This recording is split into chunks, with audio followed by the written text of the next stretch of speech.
और सब कैसा है? आई रेडियो आपके सब बढ़िया हो। जैसा कि आप लोगों को पता है कि मैं अपने नए अपार्टमेंट में मूव कर गया हूँ, जो कि पहले मैं मिजोरी रहता था, अभी मैं कैंसस आया हूँ। दोनों एक कॉमन सिटी को शेयर करते हैं, कैंसस सिटी। जिसी सिटी में मैं मूव हुआ हूँ, पर क्योंकि मैंने स्टेट चेंज किया है तो काफ़ी सारी चीज़ें, डॉक्यूमेंटेशन जो मुझे करना पड़ेगा। एक वीडियो में मैंने आपको बताया था कि यूएसपीएस बहुत अच्छा एक टूल देता है हमको ऑनलाइन, जिसमें हम एड्रेस चेंज करते हैं और सारे पोस्ट, सब कुछ जो आपका पार्सल वगैरह सब कुछ जो यूएसपीएस के थ्रू आता है वो आपको नए एड्रेस पे आ जाता है। तो वो तो मैंने कर दिया, पर मूव करने के साथ मुझे दो और इंपॉर्टेंट चीज़ें चेंज करना पड़ेंगी। पहला मेरा ड्राइवर्स लाइसेंस और दूसरा मेरी कार का रजिस्ट्रेशन। तो उन दोनों के लिए आज मैं जा रहा हूँ डीएमवी, जहाँ पे मुझे ड्राइवर लाइसेंस नया मिलेगा कैंसस का, और लाइसेंस प्लेट के लिए भी मुझे अप्लाई करना पड़ेगा। पॉलिसी थोड़ी सी ऐसे काम करती है यहाँ पे कि अगर आप किसी और स्टेट से मूव करके आते हैं तो आपको 90 डेज़ के अंदर अपनी दोनों चीज़ें चेंज करवाना पड़ती हैं। और अगर आप सेम स्टेट में मूव करते हैं कि कैंसस से आप किसी और सिटी में जाते हैं तो एड्रेस चेंज करवाने के लिए आपके पास 10 दिन होते हैं। तो क्योंकि मैं दूसरे स्टेट से आया हूँ तो मेरे पास 3 महीने का टाइम है लाइसेंस और गाड़ी का जो रजिस्ट्रेशन है वो अपडेट करने का। पर क्योंकि ऑलरेडी मेरा लाइसेंस जो है वो एक्सपायर होने वाला है मिजोरी साइड का, तो मैंने सोचा आज ही चलते हैं और थोड़ा जल्दी अगर करवा लेता हूँ तो बेटर है, ताकि मुझे नया लाइसेंस मिलने में प्रॉब्लम नहीं आएगी। डॉक्यूमेंटेशन की रिक्वायरमेंट भी देखते हैं और पूरी जो प्रोसेस है वो भी देखते हैं आज के वीडियो में। तो मिजोरी जहाँ मैं पिछले जहाँ रहता था वहाँ पे एक आपको डॉक्यूमेंट रिक्वायर्ड होता है प्रूफ के लिए। कैंसस अभी जहाँ मैंने मूव किया है वहाँ पे 2 आपको डॉक्यूमेंट रिक्वायर्ड होते हैं। तो इसलिए भी मुझे थोड़ा टाइम लगा, क्योंकि वाईफाई या इलेक्ट्रिसिटी का बिल आने में टाइम लगता है। मेरे क्रेडिट कार्ड और डेबिट कार्ड पे जो बैंक का एड्रेस है वो चेंज किया मैंने, तो उसमें भी टाइम लगता है स्टेटमेंट अपडेट होने में। तो एड्रेस प्रूफ जो है वो कलेक्ट करना पड़ते हैं 2, तभी आपको यहाँ पे लाइसेंस और रजिस्ट्रेशन मिलता है। तो इसीलिए 90 डेज़ का प्रोसेस है कि आपको इनफ टाइम मिले अपने डॉक्यूमेंटेशंस और ये सभी चीज़ें कलेक्ट करने के लिए। तो एड्रेस क्योंकि मैंने ऑनलाइन तो अपडेट कर दिया है और डॉक्यूमेंटेशन मैंने ऑलरेडी अब रेडी कर लिया है, तो मैं जा रहा हूँ प्रिंट लेने के लिए। तो स्टेटमेंट और इन सब के प्रिंट लूँगा पहले जाके, और फिर वो डॉक्यूमेंट्स लेके जाऊँगा अपने लाइसेंस को चेंज करवाने। तो पूरा प्रोसेस जो है वो कुछ इस तरह से कि ऑनलाइन अपॉइंटमेंट में ले सकता था, पर मैंने ऑनलाइन अपॉइंटमेंट नहीं लिया क्योंकि मैं करंट रेसिडेंट नहीं हूँ और मेरे पास ऑलरेडी कैंसस का लाइसेंस नहीं है। एक और रीज़न होता है कि अगर आप यूएस रेसिडेंट होते हैं तो भी वो आपको ऑनलाइन अपॉइंटमेंट दे देते हैं, पर क्योंकि ये सारे केसेस में मैं फ़िट नहीं हो रहा था तो मुझे ऑनलाइन अपॉइंटमेंट नहीं मिला है। तो मुझे पर्सनली जाके वहाँ पे वेट करना पड़ेगा क्यू में। और जो पूरा डीएमवी है उसका सिस्टम देखते हुए आगे चलते हैं। पहले चलते हैं प्रिंट लेने, फिर चलते हैं डीएमवी की तरफ। तो अभी पहुँचा हूँ यूपीएस स्टोर में, जहाँ पे प्रिंटिंग के लिए आया हूँ मैं, और डॉक्यूमेंट्स वगैरह सारे प्रिंट हो रहे हैं सामने की साइड। सो वो प्रिंट कर देंगे एंड देन मैं जाऊँगा डीएमवी की साइड। 3 डॉक्यूमेंट्स मैंने प्रिंट करवाए हैं जस्ट इन केस, क्योंकि कई बार ऐसा हुआ डीएमवी मेरे साथ कि एक डॉक्यूमेंट वो एक्सेप्ट नहीं करते। सो बहुत प्रॉब्लम है डीएमवी का। यहाँ पे वन ऑफ दी ऐसा डिपार्टमेंट है जहाँ पे वेट टाइम ज़्यादा होता है, तो वो आप देखेंगे आज चल के कितना वेट करना पड़ता है मुझे।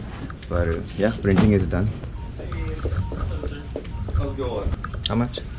सो $1.60 लगा है 7 प्रिंट का, यानी कि लगभग 120 रुपये के अराउंड, या और ज़्यादा आई थिंक, बट हाँ 120-130 रुपये के अराउंड लगा। आई डोंट नीड द रसीद। Thank you so much. You to.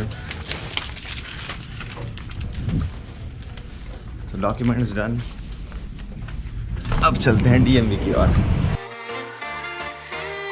तो ये डीएमवी का ऑफिस है जहाँ पे लाइसेंस रिन्यूअल होगा मेरा। एंड प्रोसेस कुछ ऐसा है कि सामने चेक इन डेस्क है जहाँ पे मैंने चेक इन किया, मुझे एक नंबर असाइन हो गया जो स्क्रीन पे पॉपअप हो रहा है। और कोविड के कारण अपॉइंटमेंट लेके मुझे आना था, तो मैंने अपॉइंटमेंट ले रखा था। तो जस्ट मैं अभी अंदर आया हूँ, बैठा हूँ। 63 को वो सर्व करने, मेरा 67 है नंबर, और सारे डॉक्यूमेंट्स वगैरह चेक उन्होंने कर लिए हैं। तो अभी सिर्फ मुझे विंडो पे जाना है, डॉक्यूमेंट्स प्रेजेंट करना है और लाइसेंस मिल जाएगा।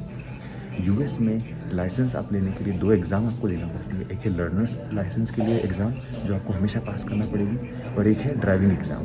मैंने दोनों एग्ज़ाम्स पास कर रखी हैं 2-3 साल पहले।